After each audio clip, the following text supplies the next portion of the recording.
Welcome again to live from South by Southwest with Bonnell Media.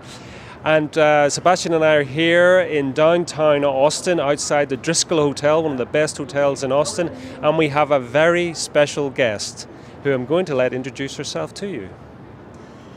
Hello, my name is Sharon Schweitzer, and I'm a cross-cultural coach and also an author. And I help people with international business. And you are based in Austin, right? You are in true Austin? I've been based in Austin since 1989, way back before it grew real big. Before it was hip, right? That's right, way back before all the hipsters invaded. Now, Sharon, you're probably being a bit too modest here because, we're all wearing our platinum South by Southwest badges, but Sharon's actually a contributor to the festival, right? That's right. I'm a mentor for South by, and it's my second year to do that. So I am a mentor in international business and cross-cultural aspects of people who move to and from the U.S. So just for anybody at home watching this, what that means is that people who come to Austin, to South by Southwest, can have a special mentoring session with you to go through whatever is on their mind.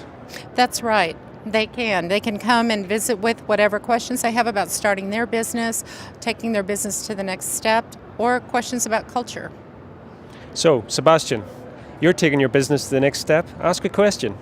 Yes, Sharon, we were speaking about this sort of cultural divide before and the cultural gap. So when somebody is doing business in another culture, they also have to get used to different types of etiquette, to different types of social rules on how to behave, on how to do business. So for me, the most interesting question would be, because many of our clients are moving to the United States, what do they have to be aware of when they move to the United States from Europe? That is such a good question, Sebastian. I wish everyone would prepare like that before they make their moves. The most important thing is, number one, understand your own culture. You know, what is your own culture? Number two, get a grip on what is the culture that you're getting ready to move into. What are their dimensions? And by that I mean, number three, what are their values? Do they value equality, or are they more interested in hierarchy and where you fit in the hierarchy? Because negotiating is going to be very different. Could you, Sharon, tell us an anecdote, or like a story that happened with one of your clients where you applied, that philosophy and these rules, and what they were able to prevent or achieve through applying those rules? Yes, I can think of one in particular, one where I had a startup client here in Austin, and he was used to eating out of pizza boxes and Chinese carryout, and he was going to do a closing dinner with the French. And the French have beautiful manners, one of the most formal societies in the world, and he was extremely nervous about that. So I told him, you've got to go to the closing dinner, otherwise they're going to think you're not cooperating, and you have a 3-year post-closing consulting agreement. So we worked him through that. We talked about the fact that the French are not interested in U.S. American football or U.S. sports. They're far more interested in gardens, their incredible wine, and existentialism. So I coached him, helped him with his table manners so he understood the flatware, and the closing dinner went off without a hitch. Everything was signed, and he decided after that he was going to start referring business to me. So that's kind of how my business started. This is a book that is based on a global intelligence report on which countries the U.S. should do business with in the next 20 years. Stratfor.com helped me with this, and we commissioned a global intelligence report. So this covers the U.S. because you need to understand your own culture, and it also covers the culture of 10 different countries in Asia, including Myanmar.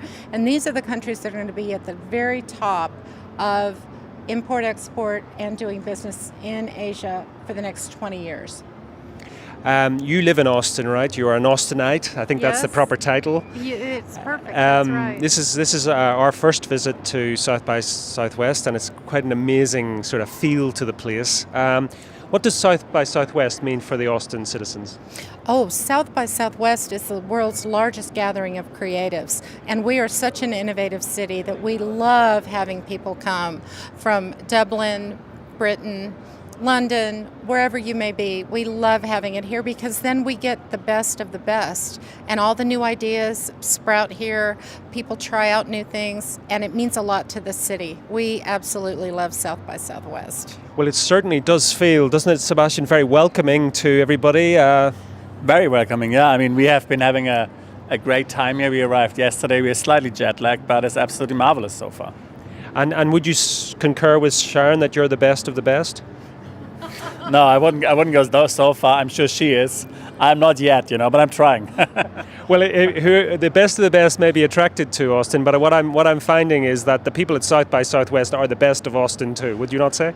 Oh, well, that's very kind of you. I think Austinites feel like keeping Austin weird is really important. And the other thing about Austin is people need to understand, as one of our former governors said, Austin is the blueberry in the sea of tomato soup.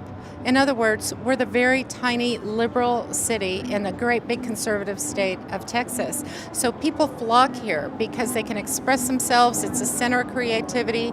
It's the best place to be in the state of Texas, in my humble opinion. Okay.